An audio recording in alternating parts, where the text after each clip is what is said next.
Bom, vocês já sabem por que esse vídeo existe, vocês viram no título, e eu não sei como ele vai terminar. Eu não sei como eu vou terminar depois que eu compartilhar a história que eu tenho para contar para vocês hoje. E eu nunca contei para ninguém o relato que eu vou apresentar a partir de agora.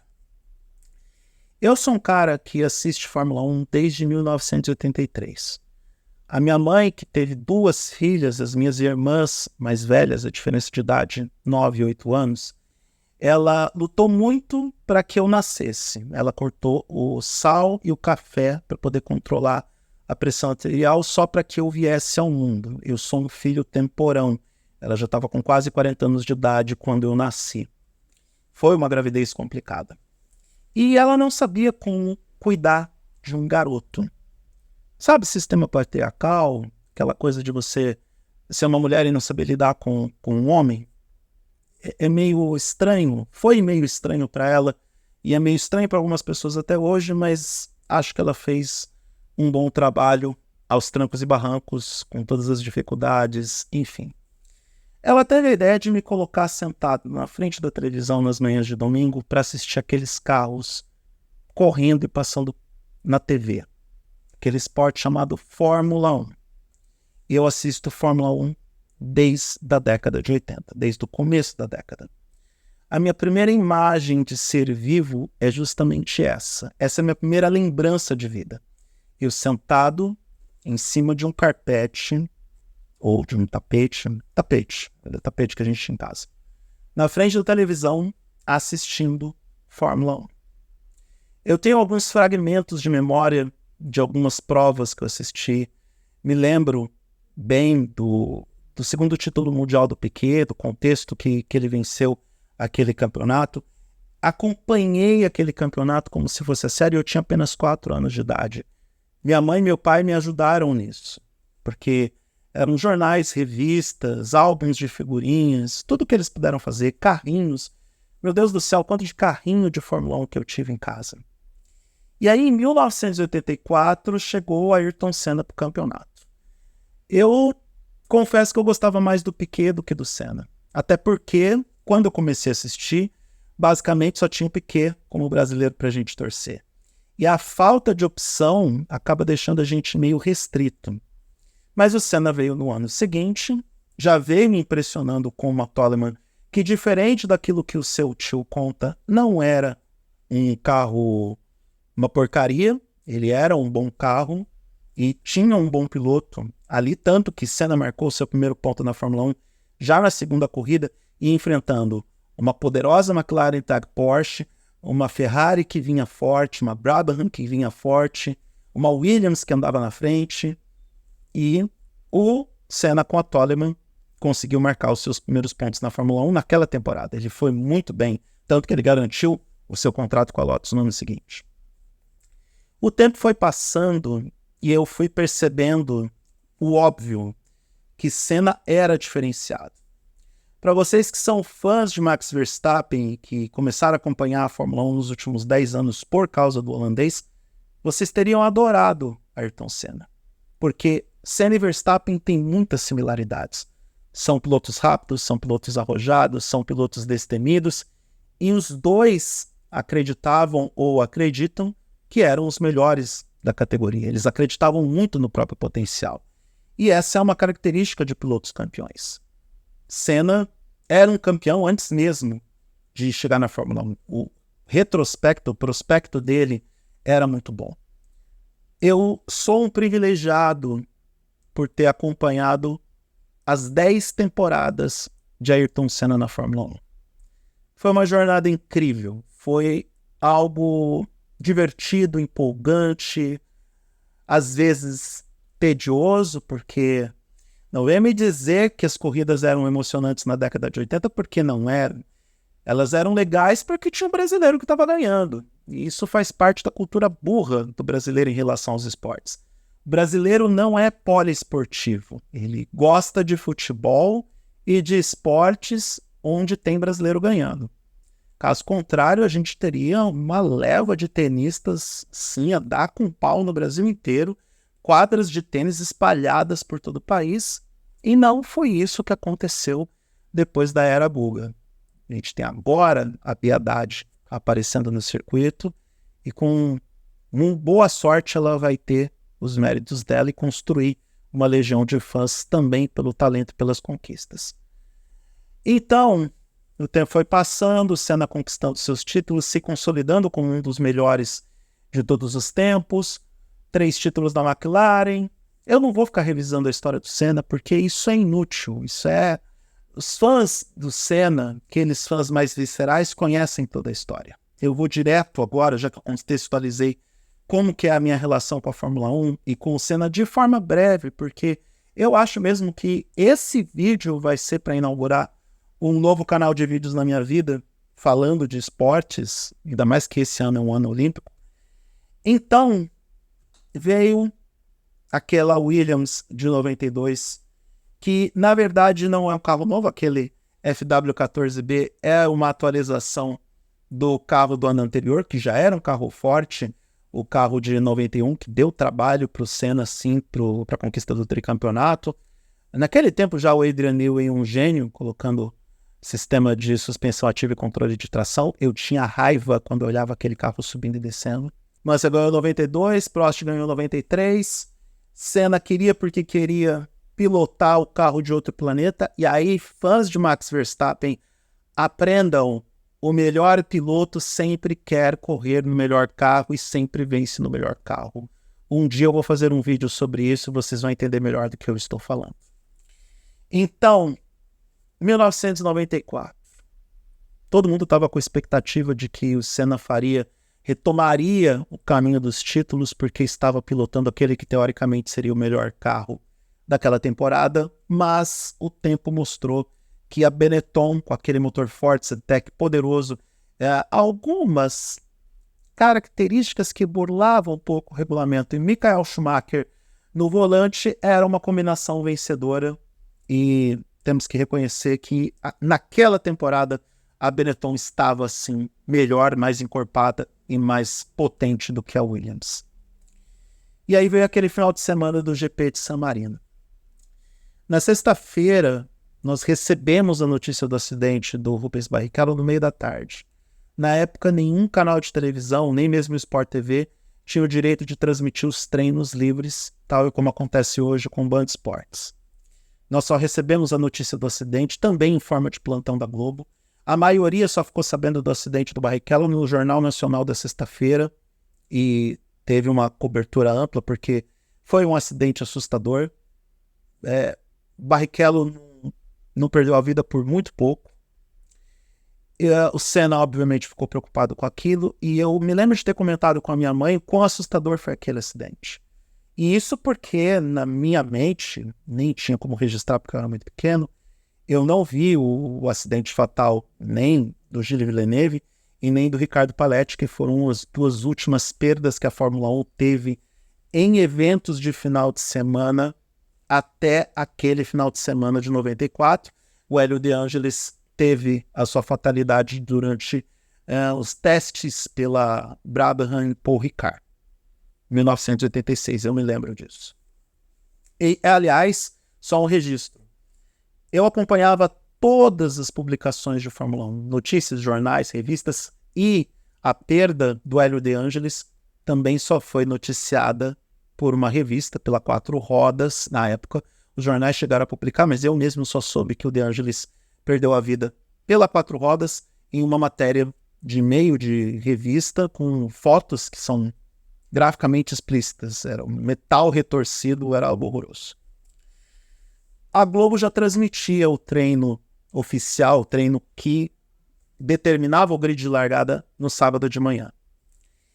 E, infelizmente, aquele acidente com o Roland Ratzenberger todo mundo viu ao vivo. Foi um choque porque muitos entenderam, e depois isso foi revelado, que o Ratzenberger perdeu a vida na hora. Eu comentei com a minha mãe sobre isso, nós conversamos muito sobre o assunto. Ela era a única pessoa com quem eu tinha para conversar sobre Fórmula 1 em casa e fora de casa. Com os meus colegas eu conversava muito pouco, era mais a galera do bairro que falava sobre o assunto e alguns colegas na escola, mas não era o assunto principal nos corredores do meu colégio. E minha mãe disse que alguma coisa terrível iria acontecer. E já tinha acontecido, porque afinal de contas, Holland Ratzenberger, mas o pior ainda estava por vir. E aí veio o domingo, 1º de maio de 94. Vou lá para frente da TV para assistir aquela corrida em módulo de tensão. Realmente eu estava ansioso para assistir, porque era uma situação bem complexa. Aí rolou aquele acidente na largada, safety car, e às 9h13 da manhã eu saí da frente da sala, fui para a cozinha para falar para minha mãe o seguinte: mãe, o Senna bateu. Imediatamente, não deu nem 2 segundos, minha mãe se virou, ela estava fazendo café, olhou para mim e disse: filho, o Senna está morto. Eu não quis acreditar. E eu comecei a discutir com a minha mãe, falar para ela que a senhora entende de Fórmula 1, a senhora nem estava assistindo a corrida, a senhora nem viu a batida. Como é que a senhora pode falar um absurdo desse? E aí eu voltei para a sala para acompanhar o que estava acontecendo em pista. E eu não quis acreditar que Senna não saiu do carro, Senna tinha uma demora para o atendimento, Senna estava sendo atendido dentro do carro, Senna foi retirado com o carro com ajuda e o corpo dele foi colocado ali na área de escape. Eu não acreditei no sangue que estava vendo, nos que depois a gente entendeu que eram fluidos corporais em função do local onde aconteceu a contusão. Eu não estava acreditando que eu estava vendo o Sid Watkins fazendo o procedimento de reanimação cardíaca. Eu não estava acreditando no helicóptero pousando na pista. Eu não estava acreditando que o helicóptero estava partindo com o corpo do Senna. Exatamente da mesma forma que aconteceu com Ratzenberger no dia anterior. Eu não queria acreditar que aquilo estava acontecendo. De verdade. Eu continuei acompanhando a corrida, continuei acompanhando as informações. Na época a gente tinha poucas vias de informação, a internet não existia e tudo que a gente tinha era a televisão e o rádio.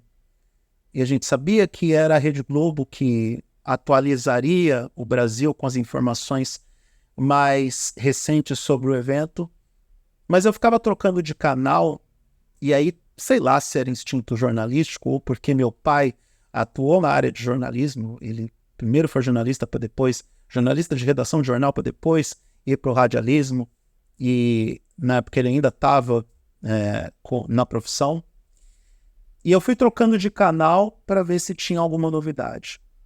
Eu só queria uma notícia nova, eu só queria uma boa notícia, eu só queria uma notícia que indicasse que aquele pesadelo não estava acontecendo. E aí, às 13h40, veio o Roberto Cabrini e deu a notícia que ele mesmo diz, com sábias palavras, e ali não tinha muito o que dizer, a notícia que ele jamais gostaria de dar. Eu não quis acreditar. Eu realmente não quis acreditar no que estava acontecendo. Quando a notícia foi anunciada pelo Cabrini, a família toda estava na sala de casa assistindo, a minha mãe começou a chorar de forma copiosa, como se ela tivesse perdido um filho. E ela realmente perdeu um filho, porque para ela Ayrton Senna era um filho. E para muita gente, e podem dizer que a Globo trabalhou no marketing do Senna, que ele não era bonzinho como a imagem dele, como se vendia a imagem dele, tanto pela mídia como o que ele mesmo construía em torno dele. E, de fato, todos nós temos a nossa faceta de heróis e vilões, e nos bastidores, sim, o Senna tinha os seus códigos morais e éticos um tanto quanto questionáveis. De novo, Alain Prost está coberto de razão, o Senna sacaneou ele, e de forma irônica, eu não gosto de fazer associações macabras, mas de forma irônica, a briga, a cisão entre Prost e Senna aconteceu também no GP de San Marino, em 1989, e quem assistiu os documentários, quem viu as entrevistas, viu os bastidores, quem conhece mais a fundo a história da Fórmula 1, sabe que aquilo aconteceu da forma como aconteceu, E como os jornalistas e os próprios envolvidos contaram, o Senna realmente não cumpriu com o combinado, com o acordo de cavalheiros com o Prost naquela corrida, mas isso não é assunto para esse vídeo. Eu só estou ilustrando isso porque todos nós temos os nossos lados de herói e vilão na vida. Não existe uma pessoa 100% ruim, com raras exceções, devo pontuar isso.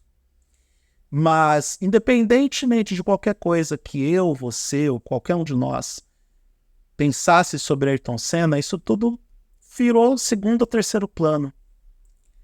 Foi o início de um luto avassalador no Brasil inteiro. Todo mundo sofreu por causa da morte do Senna. Só que de forma bizarra, eu não derramei uma lágrima. Foi bizarro, eu não consegui chorar. E eu não consegui chorar porque tudo que vinha na minha cabeça era: e agora? O que vai acontecer a partir de agora na Fórmula 1? Eu não consegui chorar porque hoje o meu eu adulto de 45 anos, enxergando para o meu eu de 15 anos, entende que aquele eu de 15 anos entrou em estado de negação profunda. E sim, eu queria que aquilo fosse apenas um pesadelo e, de verdade, eu fui dormir naquele domingo e acordei na segunda-feira para ir para a escola acreditando que aquilo tudo foi um pesadelo. Eu não queria acreditar que aquilo aconteceu. Os dias se passaram, trouxeram o corpo do Senna para o Brasil, eu testemunhei toda aquela comoção no país, o Brasil parou. Eu nunca vi tanta tristeza no povo brasileiro de forma coletiva. A última vez que eu vi o povo brasileiro chorar tanto por a morte de alguém foi, que eu me lembre, lá atrás, antes com a Clara Nunes, que também foi uma tragédia. Ela fez um procedimento cirúrgico que não deu certo. E quando a Elis Regina faleceu, eu não era tão lúcido assim, eu era muito novo e não conseguia me lembrar. Mas Clara Nunes, eu era bem pequeno e eu me lembrava de que também foi uma comoção. Mas o Senna para mim era algo inédito. Completamente inédito. E de forma bizarra, eu olhava para tudo isso e não derramava uma lágrima. Eu consolava a minha mãe, que foi a pessoa que mais sofreu da minha família. Ela chorou por dias, até que o Senna foi enterrado, depois de um velório também que durou dias. Um velório com honras de Estado, de chefes de Estado. Foi um momento muito triste para todos nós. E os dias foram passando e aquela dor ficou presente para todo mundo. Eu entendo por que o brasileiro abandonou a Fórmula 1, porque a grande motivação para assistir a categoria era o Senna. Eu entendo perfeitamente. Eu não pensei assim. Eu quis continuar para ver o que queria acontecer. E de forma surreal, 2 semanas depois, aconteceu o GP de Mônaco. E eu tinha racionalidade, eu tinha consciência de tudo o que tinha acontecido em 1º de maio de 1994. Mas parte do meu eu levantou no sábado de manhã para assistir o treino oficial para a prova que aconteceria no domingo, com o desejo de ver aquela Williams número 2 com o capacete amarelo, azul e verde. Parte do meu eu queria ver Senna na pista e se decepcionou quando não viu. No dia seguinte, 15 de maio de 94, aconteceu o GP de Mônaco. Eu esperei para ver Senna na pista e eu não vi aquela Williams número 2. Senna não estava na pista e eu me decepcionei também. Continuei a assistir a temporada, transferi minha torcida naquele ano para o Damon Hill, porque eu achava que Michael Schumacher era parte da culpa de tudo o que tinha acontecido, e era meu eu ignorante da época. Eu tinha 15 anos, e acreditar que Schumacher tinha alguma responsabilidade por isso era uma burrice, uma ignorância sem tamanho. Da mesma forma que a gente não pode culpar a pista, não pode culpar o Patrick Head, não pode culpar o engenheiro ou o mecânico que foi lá e fez a modificação que o Senna solicitou no carro. A gente não pode culpar o Frank Williams. Sei lá, o máximo que a gente pode fazer é colocar, de repente, a culpa no Bernie Ecclestone e no Max Mosley, porque aquele GP não deveria ter acontecido e aconteceu, burlando as leis italianas que, na perda do Ratzenberger, já determinava que o evento como todo deveria ser suspenso e não foi. Então eles eram os únicos que poderiam evitar a morte do Senna em termos práticos, porque aquela corrida nunca deveria ter acontecido. Mas, enfim, no final daquele ano, em 94, eu estava lá acordado para assistir o GP da Austrália. Aliás, um detalhe importante que eu deixei escapar. Minha mãe entendia tanto que eu gostava de Fórmula 1, que ela, nas minhas primeiras idades, nos meus primeiros anos, mesmo quando eu era pequeno, com 5, 6 anos de idade, ela me acordava de madrugada nos GPs do Japão e Austrália, que eram os únicos que tinham o fuso horário nas madrugadas, para que eu pudesse assistir as corridas ao vivo. Ela sabia que aquilo era muito importante para mim, porque na época não tinha reprise. A reprise no domingo de manhã não era decente, era um compacto de meia hora, e eu não me contentava com isso. Não tinha TV a cabo, na época até havia TV por assinatura, mas não tinha a reprise das corridas. O Sport TV começou a passar a reprise das corridas anos depois, mas isso não acontecia. E eu não tinha TV por assinatura em casa. E eu também não tinha videocassete para gravar as corridas. Aliás, de forma irônica, nós compramos videocassete em casa depois de 1º de maio de 94 por causa da Copa do Mundo. Mas minha mãe me acordava para assistir as corridas na madrugada. E me acordou para o GP da Austrália de 94 porque era a decisão do título. Eu torci para o Damon Hill naquela final. E deu Schumacher, da forma como aconteceu. Xinguei o Schumacher até dizer chega. E era uma ignorância da minha parte, porque depois eu testemunhei o quão brilhante foi a carreira de Michael Schumacher. Continuar na Fórmula 1, eu entendi que foi uma espécie de negação durante mais de 2 décadas. Porque parte de mim queria ver Senna de volta nas pistas. Eu chego a essa conclusão agora como adulto de forma até um alívio chegar a essa constatação. E não foi agora, foi lá atrás, em 2017, que eu concluí que eu estava em negação. Mas essa parte de mim que queria ver Ayrton Senna de volta nas pistas me motivou a acompanhar a era Schumacher, a acompanhar a era Sebastian Vettel, a acompanhar a era Lewis Hamilton e a acompanhar a era Max Verstappen. Ao longo de 30 anos, eu testemunhei algumas das melhores e mais bem-sucedidas carreiras da Fórmula 1. Estou incluindo o Alonso no pacote, porque apesar de 2 títulos mundiais, e ele não construiu uma dinastia porque tem apenas 2 títulos, mas é um dos melhores pilotos de todos os tempos. E eu só tive a minha ficha caindo sobre a morte de Ayrton Senna em 2017. Não, 2018. Em 2018, quando eu estava preparando a minha mudança para Florianópolis, eu já estava com boa parte das coisas encaixotadas, alguns móveis vendidos.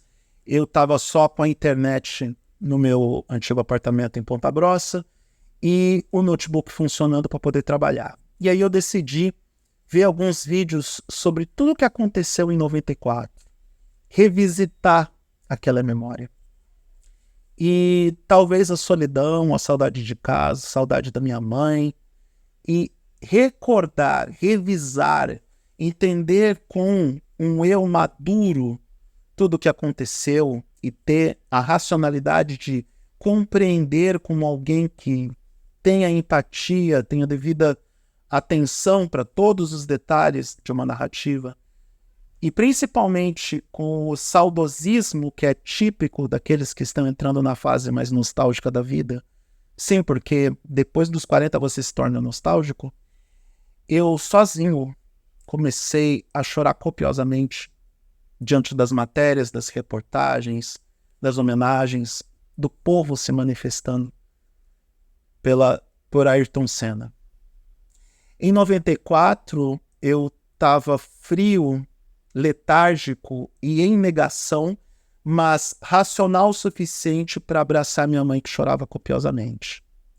Mas em 2018 eu estava dentro de um apartamento quase vazio, só com as paredes, e eu estava lá chorando a morte do piloto que marcou uma época, marcou uma geração e será eterno. Ayrton Senna vive e Ayrton Senna será eterno.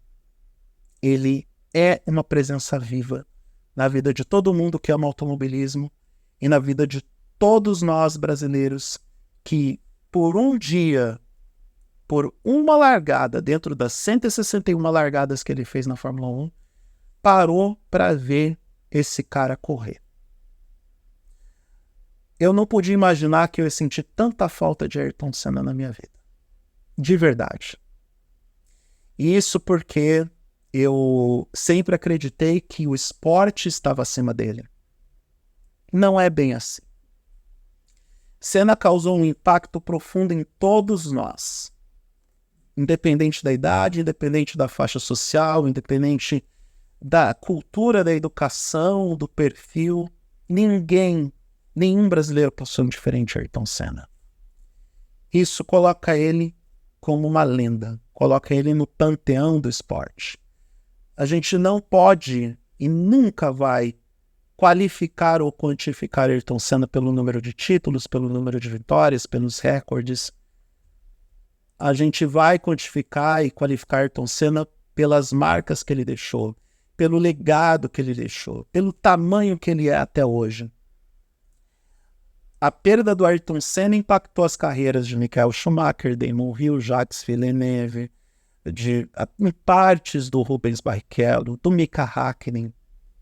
Veja quantos que foram afetados por este evento. E como que ele influenciou as novas gerações. Como ele influenciou Lewis Hamilton. Desculpa, vocês podem ter a opinião que quiser, mas Lewis Hamilton é o melhor piloto da Fórmula 1 de todos os tempos por tudo que fez e por como ele fez. Da mesma forma como o Senna é um dos melhores da história, pela forma em como ele fez tudo. Pela forma em como ele conquistou tudo. Pela forma em como ele nos conquistou como piloto dentro das pistas. É um piloto que teve um impacto tão profundo no coletivo que quando Juan Manuel Fangio recebeu a notícia da morte dele, ele passou mal. Porque Fangio acreditava que Senna era o único que poderia igualar e superar o recorde de 5 títulos mundiais. Aliás, Senna tentou aquilo que Fangio fez, ser campeão da Fórmula 1 por 2 equipes, ou por mais de uma equipe, não conseguiu. Eu ontem publiquei um vídeo sobre como seria se Ayrton Senna tivesse saído vivo daquele carro em 1º de maio de 94. Como seria o futuro? Como seria a carreira de Ayrton Senna e a carreira de outros pilotos se Senna estivesse conosco nesse momento? O quanto que ele impactou a categoria e o quanto que ele impactaria se continuasse. Então, quando a gente começa a traçar linhas paralelas, linhas alternativas da história em função de uma pessoa, é sinal que ele é gigante, atemporal, único. Então, para encerrar esse vídeo de quase 30 minutos, eu estou compartilhando essa história com vocês porque 30 anos depois eu estou mais lúcido, mais consciente, mais racional e posso dizer que estou curado dessa que foi a maior negação da minha vida. O maior sentimento de negação, o luto mais longo da minha vida. Porque os 5 estágios do luto, né? Eu levei muito tempo para sentir raiva do que aconteceu, de barganhar o que aconteceu. Só fiquei deprimido pelo que aconteceu quando eu tive a crise de choro em 2018. E a aceitação veio depois que minha mente absorveu tudo aquilo de forma racional, equilibrada e consciente. Passar mais de 20 anos negando a morte de Ayrton Senna me tornou uma testemunha ocular da história de um esporte que, mesmo com essa perda, eu me tornei ainda mais apaixonado. É o vínculo emocional mais próximo que eu tenho com a minha mãe. É o que eu vou carregar pelo resto da vida como uma das mais importantes e significativas lembranças que eu tenho com a minha mãe, mesmo que o Alzheimer me pegue no futuro. Eu posso me esquecer do seu nome, eu posso me esquecer da rua que eu tô, eu posso me esquecer se eu fui no banheiro ou não há 5 minutos atrás, Posso me esquecer do nome dos artistas, como eu já estou me esquecendo de nome de artistas, de pilotos, de produtos de tecnologia. Posso tropeçar nas palavras. Eu posso esquecer das pessoas que eu amo. Mas eu sei que eu não vou me esquecer da minha mãe, porque eu sei que foi ela quem potencializou e garantiu, consolidou, solidificou a minha paixão por automobilismo e pela Fórmula 1. É por causa dela que Senna é uma entidade, um ser vivo dentro da minha essência. E o que mais a gente pode dizer 30 anos depois? É uma pena. Ayrton Senna faz muita falta. Vocês da geração Drive to Survive, que estão babando por Max Verstappen, vocês teriam adorado conhecer Ayrton Senna. Vejam vídeos no YouTube.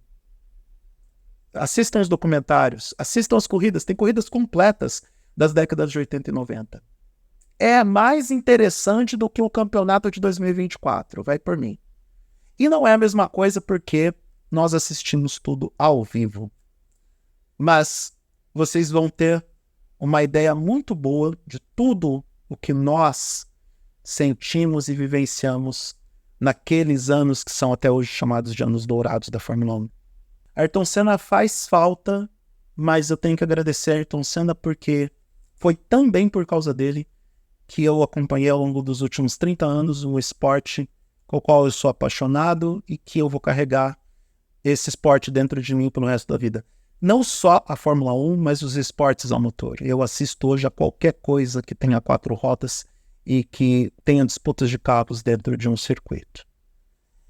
Ayrton Senna vive, Ayrton Senna é eterno, Ayrton Senna do Brasil.